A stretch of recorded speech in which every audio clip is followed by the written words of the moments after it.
Welcome to the Omega Review. Back by popular demand. Kinda. Yeah, Anyways, we just finished watching Ghostbusters Afterlife. Because we got it on Netflix in the mail. And now we're going to talk about it. cool. Lady Omega, everyone.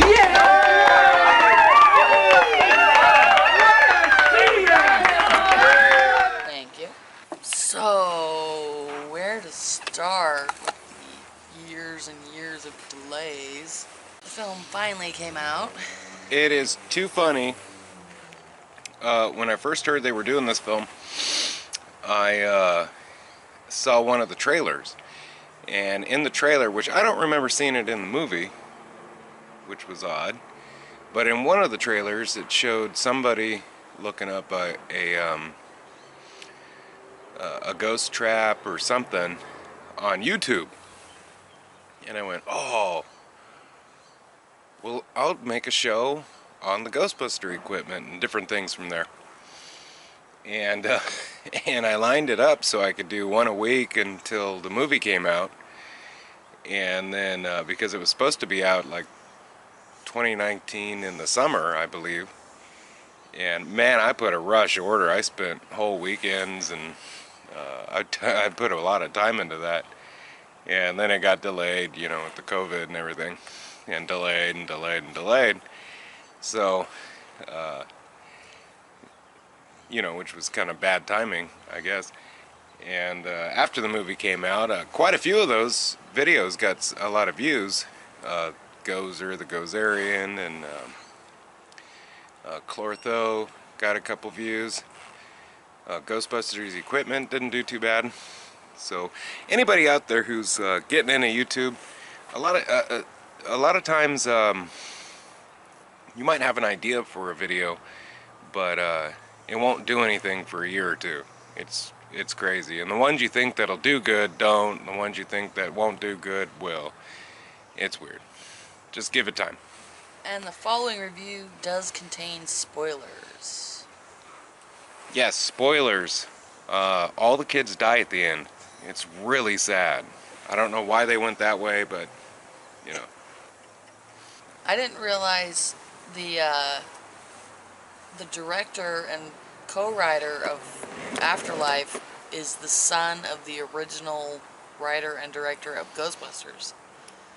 That was a little bonus feature at the end. That was really cool. You know, it's like the dad gave the son the business, you know. And at the end of the movie, or not at the end, but on the DVD, there was a special feature about behind the scenes, and Raimi, the director, he said he was the first Ghostbuster fan. And because he was on set when his dad was filming. yeah. And at first I thought that was kind of arrogant, but he explained it, and he said, hey, I was 7 years old on the set of my dad's movie for Ghostbusters. I got to watch this film get put together. And that is so cool. And I would legitimately give him the title of first Ghostbuster fan, because he became a fan without even seeing the movie, you know. Yeah. And he did a really good job. Mm-hmm. He didn't,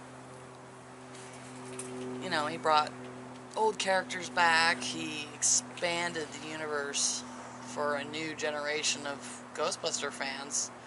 Because a lot of, you know, kids born after 2000 probably don't want to watch a movie made in the early 80s. It's a hard sale. He said too, and I'm spacing on his name, but the director Raimi, he used a lot of the practical effects and different things that they used from the original movie. And the whole feel of the movie, it really brings you back to the first two. Definitely. You know, the third movie, Ghostbusters 2016, they went full on CGI and it was pretty, but it wasn't. It didn't have the feel. Definitely. This one, and he even said they ripped things directly from the original movie, and you'll notice it when you're watching it. You'll go, "Hey, this is exactly what it's supposed to look like," and it does. Well, making the demon dogs, they weren't CGI. He had them actually on set, life-size rubber stand-ins of the Oh, dogs. and they looked great. They did look great. Not so much clay animation like in '84. Yeah, that's true too. I think the dogs look better now, for sure. For sure. No Slimer, though. I didn't even notice that till you just now said it. They had a Slimer replacement, but he wasn't as cute as Slimer. I didn't even care Slimer wasn't in it. That was great. But you're right. They did have a imitation Slimer Yes. who eats metal, which was different, instead of food. That was cool, and spits bullets. Oh, I thought he just spit metal fragments. Mm. He did leave slime everywhere, though. Oh, I didn't see Blue that. slime. Oh. Yeah, everywhere. So it's a single mom with 2 kids who inherits this creepy old house in the middle of nowhere in Oklahoma. The daughter of Egon Spangler. But we don't know that yet. And then, of course, the granddaughter and the grandson find all of his old equipment. And old enemies come back. We've got, what is her name? Gozer the Gozerian? Gozer the Gozerian, which they did an excellent job in finding a replacement for the one in '84. She looked just like her. She did look quite a bit like the original. I love the upgraded graphics. The costume, yeah. Yeah, the original, she had kind of some lights in the costume maybe. This one, you could see lightning and stuff throughout inside the skin. It was really well done. Yeah, her costume was more CGI, because in '84 I think it was just like a white bodysuit with lace and lights and stuff. But like the director was saying, CGI is a tool. Right. And they used, CGI as a hammer when a hammer was necessary, not as a hammer all the time for everything. Right. It was very well done with the special effects. I think the ghosts coming out of the trap was the real one. The ghosts coming out of the traps were the CGI. Oh, but so anyways, she inherits the farm. They find all this hidden stuff that Egon had put in there. They talked to Ray on the phone. There was a big falling out between the Ghostbusters. Everybody ends up hating Egon because he stole everything from the Ghostbusters headquarters and just took off. Yeah, it just disappeared. They didn't believe him that Gozer was going to return, and that's just what happened. So anyways, he focused, and you could see Egon doing this. He spent the whole rest of his lifetime building defenses against Gozer's return, which affected the town with earthquakes. yeah, it did that too. Because they didn't know what was going on, but it was the demons coming back to spawn Gozer. He had it all hooked up with the proton packs to keep the demons down. Mm-hmm. And they would go off, and then all the demons would shake the earth and go back down into the pit. And what was really funny is the daughter, Agatha? Oh man, Angie? I didn't catch her name. She's in summer school because she's a nerdy brain like Egon was, and her teacher is like, here kids, watch Cujo, here, watch Child's Play. He's not even teaching him, and he starts talking about the Ghostbusters when she brings in a proton pack that she's working on in class. Or no, it was the trap. She brought the trap in to show her friend, and he's like, "You don't know about the Ghostbusters?" So they show a scene where she's watching one of the old 1984 commercials Oh yeah. that the Ghostbusters made that somebody put on YouTube, which I thought was funny because if, you know, there's a lot of things that people have uploaded from before YouTube to YouTube, old commercials and stuff. Did they, in that spot in the movie, did they show anything about Ghostbuster traps and how they're built and that kind of thing on a YouTube video? No. Yeah, see, that was something in the original trailer that they cut from the movie. Well, we got the rental DVD, so we didn't get the gag reel or the super behind the scenes. That's true. And maybe they're saving it for a extended version, which would be brilliant. Please do that. Yeah. 'Cause I remember Dan Aykroyd in the garage with the Ecto-1 talking to the kid. And there's a deleted scene at the end of the movie during the credits that has Dana Barrett. Give it away.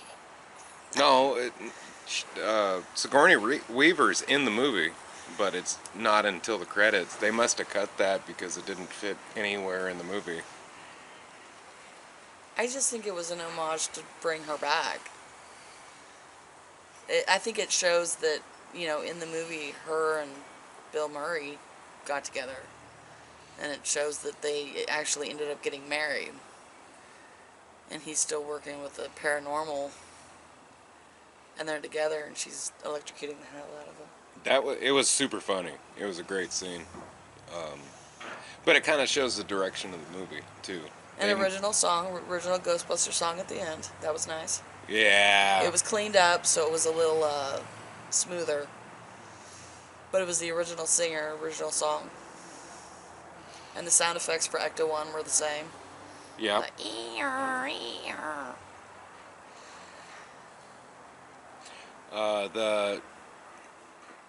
The young lady that was Egon's daughter, yeah. dead on best performance you could ask for.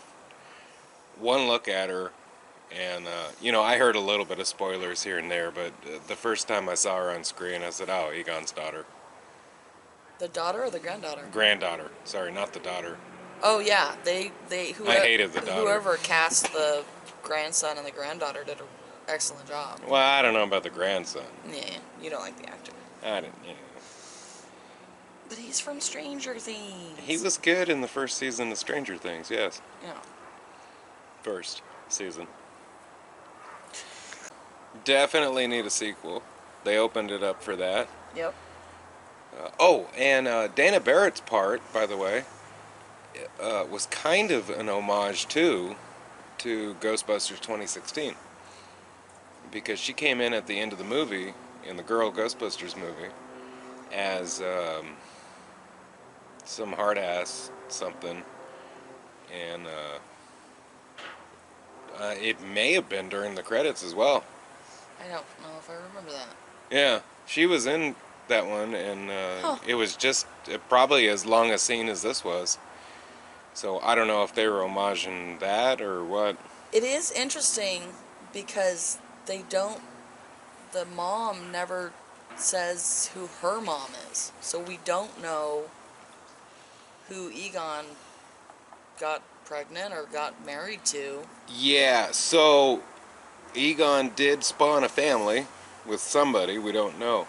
And it wasn't Amy Potts, because she was kind of the executor of the will. She was.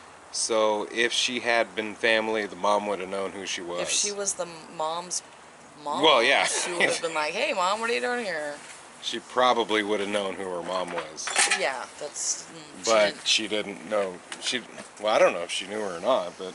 Well, I'm assuming she didn't get raised in an orphanage. Maybe she did. But I always assumed that Janine hooked up with... Yeah, Egon. No. No. The other guy. The lawyer. Oh. Spaceballs. Rick Moranis? Rick Moranis. Rick Moranis is not in the movie, unfortunately. I was looking for him the whole time. Paul Rudd is, though. Yeah, Paul Rudd was really good in this. He was really funny. You can tell he is probably a super Ghostbuster fan. Yeah, definitely. And super happy to be in it. And for parts of the movie, he did reenact a lot of Rick Moranis' parts, which I thought was pretty cool. Very, very true to the original. Very true. It was made for the fans, but it was made, let's see, how do I put this? It was made to please the fans, and it was made to start an interest in the next generation. Yeah. So if you are going to take your kids to it, maybe they're, 14, 15, they don't have to necessarily see the original too. There was, I would say the first one was probably more scary. Definitely more scary. The second one was way creepier with the painting and the ooze and the... Yeah. That was creepy. The second one gets a lot of crap, but I love... The second one was more Vigo, demonic. The first one... the Destroyer. Carpathian? Yeah. That one was more satanic than the first one. The first one was, Marshmallow Man and weird demon dogs and Slimer and stuff. But the second one was just rivers of slime that could, dead animals walking around New York City and stuff. Yeah. The second one was way creepier. The age for this one... I'd say kids could see it. I'd say 8 10. and up. Yeah. Yeah. I'd say there's nothing wrong. I'd say 8 and up. Gozer's a little creepy because she's got lightning going off inside of her, but yeah, it wasn't anyone exploding or dying or... I mean, the first one, you got that first jump scare of the librarian. Oh yeah. And I remember seeing that at probably 8 or younger, or... You wouldn't have been younger. 84. And almost peeing my pants. That was a pretty scary scene. Well, because she looked real. Because she wasn't CGI. She was real. Yeah. And those teeth and the skull and everything. Yeah. There's really none of that in this. There's no No. Yeah. There's no scare. I don't know. It's not scary, I guess. No, there's no weird zombies coming out everywhere. I mean, even the Slimer replacement, he's kind of cute and pudgy.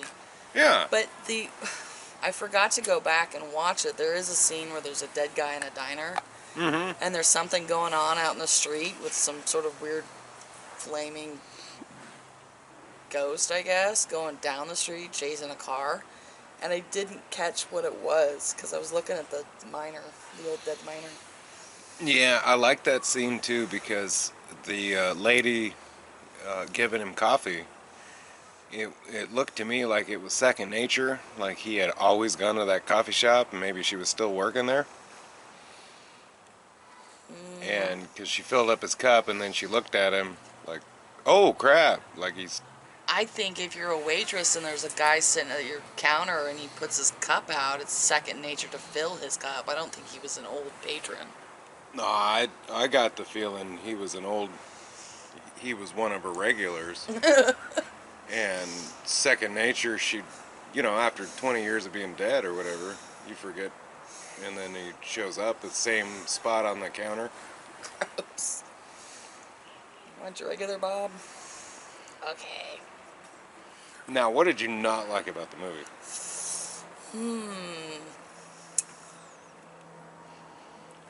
Because I got one major complaint. Really? I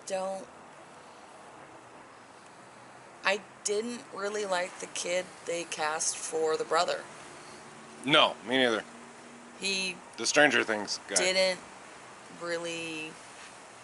He had a few good scenes, but other than that, he was kind of He didn't there. contribute anything to the movie. He didn't need to be there. I agree. I don't think Egon would have let his house get that decrepit. Because when they pull up to it, the son's like, "Hey, thanks for moving us to a murder house, Mom." Yeah, he had a couple good one-liners. But I don't think Egon would live in a house that looked like it was going to collapse in on itself. I think he... And the other thing is because they were like, "Oh, he's completely broke, but he left you this house." I think if Egon were a real person, he would have had probably a couple hundred patents for small things. Mm-hmm. And I think money would have slowly, over time, trickled into him. I don't Well, think the he would be flat proton broke. accelerator patent should be worth a lot. He made so much stuff for the Ghostbusters in equipment. There's no way that he didn't get patents for any of that. Unless Ray did. Ray might have put in the patents for it. They worked together quite a bit on Which one was Ray? Ernie? Dan Aykroyd. Dan Aykroyd. Okay. Him and Egon. Egon was the brains, but Ray really, I don't know. Right. Ray, practical. Ray was the practical Right. No. scientist, and Egon was the big picture. Right. Ray was practical, and Egon was the big picture. I just don't think he would have died penniless. I think he would have had dozens of patents that would have trickled in some money over time. For sure. I didn't think that was realistic that he died with this crappy farmhouse and this collapsed barn. I don't see it. And that house he had, too, that was straight out of Psycho.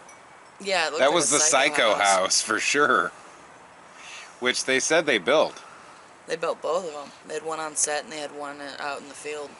So they built two of these Psycho houses. They definitely were doing the Psycho house, for sure. Well, that's why he said, "Thanks for moving us to the murder house." Mm-hmm. What was your biggest thing? All right. My biggest problem with Ghostbusters Afterlife is location. Ghostbusters is a New York movie. I never heard of New York before I watched Ghostbusters. Well, you know, I was little. And especially Ghostbusters 2. It really gives this feel in New York when they're trying to unite the people against the ghost. Yeah. Or Vigo. Right. And you know, and Peter says, you know, they'd rather spit in your face than look at you. And you know, I think that was a true sentiment of the city. And in the 80s, yeah. you don't have this city. The city itself is a character in Ghostbusters, and it wasn't there. True. Now, at the end, they do go back to New York with the Ecto-1. Winston buys the Ghostbuster house. I think he already owned it. Or he already owned it. Because he was like big time finance at the end. They said he made a lot of money. I think he owned it. I think he owned a lot of property. Anyways, it looks like if there's going to be a sequel, it will be in New York at the original firehouse, which would be great. And that's really the only problem I have with the movie. I love the movie as a whole. Yeah, it was really good. But the location, you know. Yeah, because they were way out. They were like in literal middle of nowhere. They're in Oklahoma. a population 400 maybe. I don't know. It was a tiny town. It was a boondog, middle of nowhere town. Little tiny town. It was like the wrong setting. You know, having a Star Trek movie based, kind of like First Contact. You know, having Star Trek based out in Montana, out in the middle of nowhere, was a little weird. Yeah.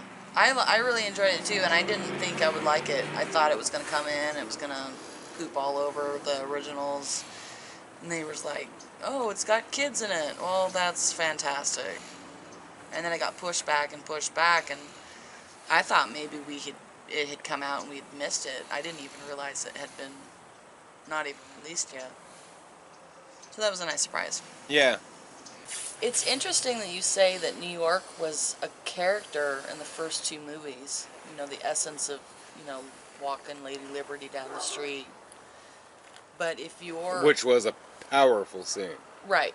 She is The epitome freedom. of New York. Well, America. Yeah. Lady Liberty walking down the... I get shivers thinking about it, and every time I watch Ghostbusters 2, watching the Statue of Liberty walk down the street, that was powerful. If you watch enough horror films, being out in the middle of nowhere is in itself a character. And especially when the mom basically loses her housing, gets evicted, packs her kids up to this farmhouse in the middle of nowhere. And we don't even know what state the mom and the kids came from, but we know it was a big city. You know, there's a isolation that comes with the location they picked, because she doesn't know anyone in this town. And everybody, when she says where they moved to, everybody's like, oh, the dirt farmer? Oh, Yeah. you knew my father. No, we didn't. And literally, I mean, he spray painted dirt farm. I don't know if he put farm, but he spray painted dirt. On the side of the barn. I think that it was absolutely hilarious. And, especially coming from New York City. And you're going to go start a dirt farm. In Oklahoma. Mm-hmm. Somerville, Oklahoma, which I don't even know if that's a real town. Now, there is worm casting farmers, and that is what they do. That's gross. But, Yeah. But, you got to think of her. She's a single mom, 2 kids that are probably pretty, city kids. And she packs them up and moves them to the middle of nowhere, Oklahoma, to this murder house. Not technically a murder house, but it looked like one. And she doesn't know anybody there, and she's got no support system, and, that's creepy in itself. mm-hmm. I think a lot of horror movies, and this wasn't a horror movie by any stretch of the imagination, but I think a lot of the times horror movies play on the middle of nowhere theme. Where do you go for help when you're not, familiar with the territory, and you're lost, and your car's broke down, and cell phone doesn't work. And I think that was the same. I think that's what they were going for. Because, finding out that your dad or your grandfather was a Ghostbuster. I thought that was Granddad interesting, too, because the granddaughter had heard of Egon Spangler, which I did think was kind of weird that she didn't put the two together, that she could be related. Unless they had a different... Well, it didn't look like the mom got remarried, so I guess they'd still have the same last name. She didn't know anything about her being the granddaughter. Just the name. No. She said, why didn't you tell me I was his granddaughter? I don't think she had the same... I don't think she kept... I don't think the mom was a Spangler. I think she took her mother's maiden name. Or maybe they were that married. could be. Yeah, that could be. Because she's watching the YouTube videos and she's seeing all the Ghostbusters doing the commercial, and she's looking at Egon going, wow, I've got like the same glasses and the same hair. And she's putting it together with all the stuff in the basement. Especially when she finds the jumpsuits that say Spangler on them. We'll get a little backstory to that. Yeah, because the entire movie as a whole is a tribute to Harold Ramis. The Right. entire movie is focused on Egon. In a good way. Oh, totally, yeah. But it is weird, though, because if he had her before he was ghostbusting in '84, and you would think that he would have told the other Ghostbusters, hey, I got a girlfriend and a kid, or a wife and a kid. And I don't think they were married. I think that's why the daughter's got a different last name. Hmm. You would think he would have told them. That could be too, yeah. Because, But on the other hand, Egon was definitely an introvert. true. A fantastic ending. Everything you want. Yep. We won't spoil the It's very worth the ending. whole... Well, definitely it's worth buying. Oh, yeah, so at the end of the movie, Winston buys the firehouse with, it looks like the intention of rebuilding it to be the Ghostbuster thing. And the containment unit is blinking a red light, as in there's a problem. This was kind of odd because I would have thought that Egon would have taken the containment unit, because once it runs out of power, every ghost they caught is going to be released. Don't know It would if he definitely need to always have power, and I don't know about having it sit there for, what, 30 years? Yeah. And, I think Egon already owned the building. He just didn't use it for anything. well, Ray bought it.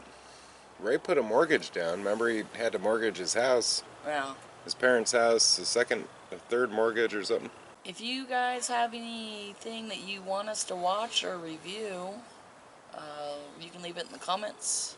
Yeah. We're always up for pretty much any movie. We're kind of, Chances are we've already seen it. I do a lot of horror movies.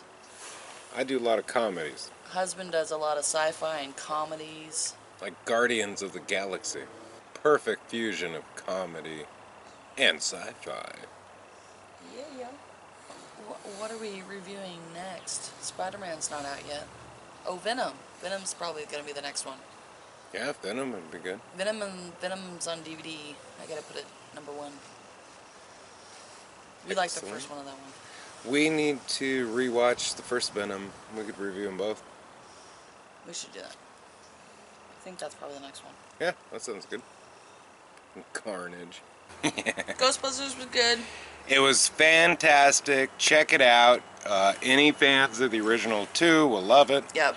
Double thumbs up from these 80s kid Yo. movie people who saw originals. 80s kids love it.